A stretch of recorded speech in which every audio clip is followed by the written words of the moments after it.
Saudara-saudara sekalian, baru saja kita mendengarkan putusan Mahkamah Konstitusi terkait hasil akhir Pilpres tahun 2024. Putusan ini sebetulnya tidak mengejutkan.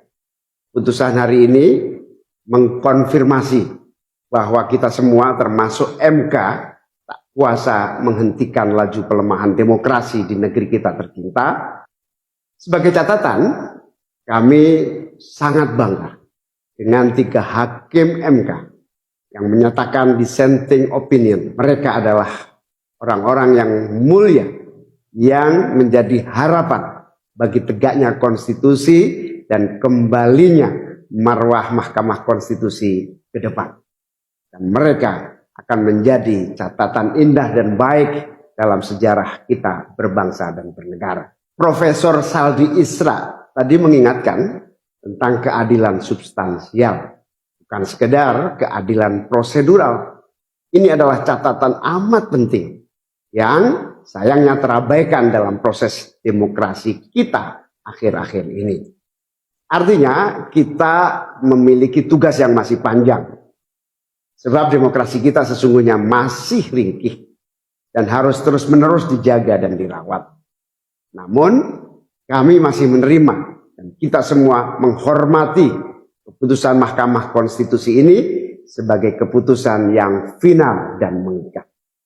Saudara-saudara sekalian, perlu usaha kita semua untuk terus-menerus memperkuat demokrasi.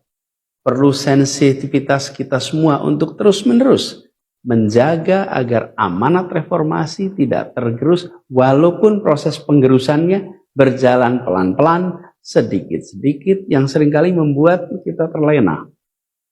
Kita semua sadar, kita masih harus kerja keras, harus kerja terus-menerus untuk menyadarkan publik luas bahwa institusi demokrasi yang kuat, yang berfungsi baik, itu sama pentingnya dengan institusi ekonomi yang kuat, yang berfungsi dengan baik. Keduanya, proses demokrasi, proses ekonomi, harus berjalan dengan baik, dengan efisien, efektif, dan menggunakan prinsip-prinsip yang benar.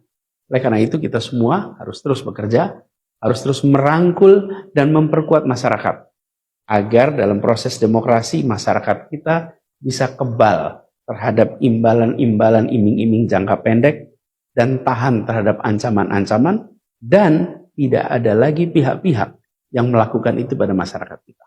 Saudara-saudara, atas alasan ini semua kami akan terus berkomitmen terhadap gerakan perubahan dengan cita-cita jangka panjang, memperkuat pilar-pilar demokrasi serta menghadirkan keadilan dan kemakmuran bagi semua dalam kesempatan apapun yang bisa kita raih di masa yang akan datang. Cita-cita kita untuk membangun negara yang menjamin keleluasaan berbicara dan kebebasan mengkritik. Negara di mana warganya bebas memilih tanpa iming-iming imbalan sesaat dan tekanan maupun ancaman. Ini tidak akan berhenti. Kita harus terus berjuang bersama-sama. Namun saudara-saudara, kepada seluruh para pendukung yang telah menitipkan aspirasi perubahan kepada kami sebagai capres dan cawapres, kami harus sampaikan, disinilah ujung perjuangan konstitusional kita dalam Pilpres kali ini. Keputusan MK hari ini menjadi penanda berakhirnya Pilpres tahun 2024. Keputusan MK hari ini menjadi penanda berakhirnya seluruh proses Pilpres 2024. Saudara sekalian, salah satu prinsip demokrasi yang baik adalah peaceful transition of power. Perpindahan kewenangan yang berjalan dengan damai dari presiden petahana yang segera akan berakhir masa jabatannya kepada presiden terpilih. Dengan segala catatan tentang problematiknya proses Pilpres 2024 kali ini, kami berkomitmen untuk menjaga prinsip peaceful transition of power itu. Dan kami memilih untuk menjadi bagian yang terus menjaga, terus membangun mutu demokrasi di Indonesia.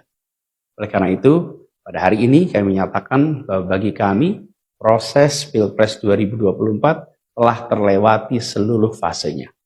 Kami sampaikan kepada Pak Prabowo dan Pak Gibran selamat menjalankan amanat konstitusi, selamat bekerja menunaikan harapan rakyat yang kini diembankan di atas pundak bapak-bapak berdua.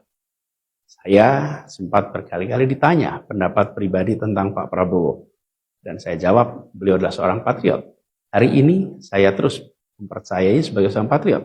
Beliau adalah seorang yang telah mengalami pendidikan modern sejak usia belia dan berasal dari keluarga intelektual yang amat terpandang. Maka Pak Prabowo tentu paham bahwa dalam demokrasi yang baik, menerima keberadaan oposisi sebagai partner dalam bernegara, menjaga keseimbangan dan independensi 3 cabang kekuasaan, yaitu eksekutif, legislatif, yudikatif.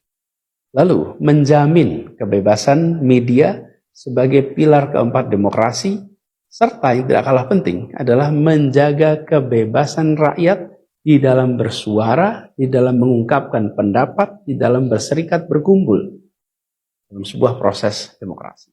Dan sebagai seorang patriot didik, saya percaya Pak Prabowo akan mengembalikan dan akan menjaga nilai-nilai demokrasi ini di masa-masa Indonesia ke depan.